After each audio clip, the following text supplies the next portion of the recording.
आता पुण्यातले अपडेट घेऊया। पुण्याला पावसाचा रेड अलर्ट आज देण्यात आलाय। पावसाला सुरुवात झालेली आहे। पुणे रेल्वे स्टेशन परिसरात दमदार पाऊस पडतोय।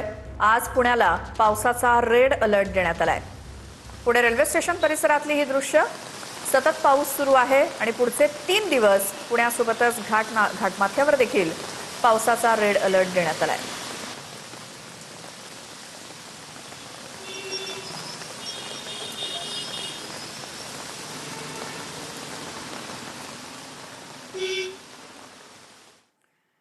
आळंदीतली इंद्रायणी नदी पुन्हा एकदा फेसाळली आहे। इंद्रायणी नदीमध्ये रसायनयुक्त पाणी सोडल्यामुळे नदी फेसाळली आहे।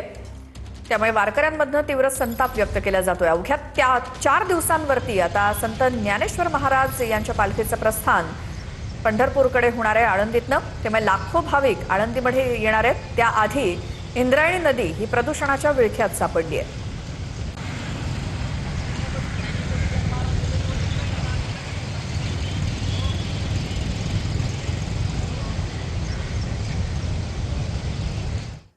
तर हिंगोलीच्या औंढा नागनाथ तालुक्यातील गांगलवाडी शिवारामध्ये नवनाथ नदीवरती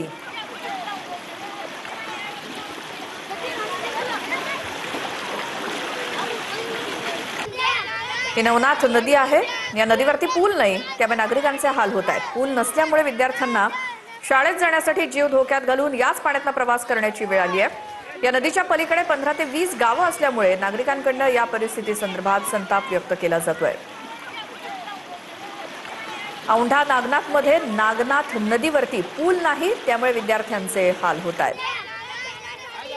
विकासाच्या मोठमोठ्या गप्पा मारणाऱ्या हिंगोली जिल्ह्यातील राजकीय नेत्यांना अद्यापही गावागावातले रस्ते आणि पूल बांधण्यात आले नाहीत।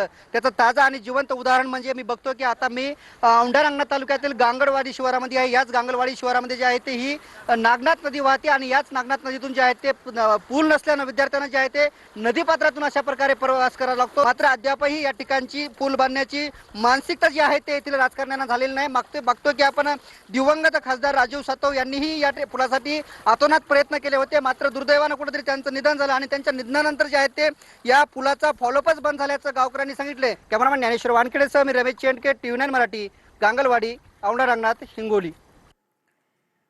तर जळगावात एसटी बसमध्ये पावसामुळे गळती सुरू झाली। शहादा बसमध्ये पावसाच्या पाण्यामुळे बसमध्येच गळतीचा प्रकार समोर आलाय। बसमध्ये छत्री उघडून प्रवास करण्याची वेळ प्रवाशांवरती आली।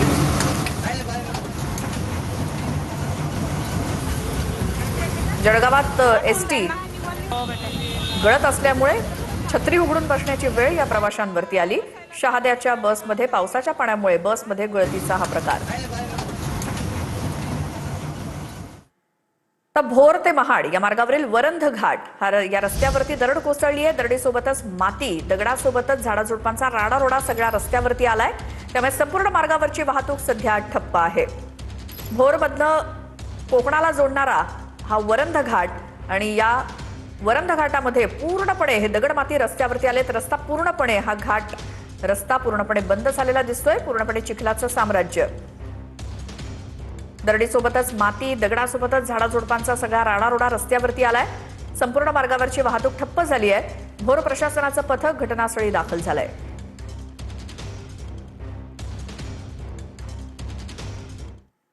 तर मुंबईमध्ये सुरू असलेल्या पावसामुळे कुठे कुठे पाणी साचलंय तर कुठे झाडं पडली आहेत, बघूयात। मुंबईत सुरू असलेल्या पावसामुळे अंधेरीच्या विरा देसाई रोडवर पाणी साचलं। रस्त्यावरील पाणी आजूबाजूच्या सोसायट्यांमध्ये शिरायला सुरुवात झाली। पावसाचा जोर वाढल्यास जास्त पाणी साचण्याची शक्यता आहे।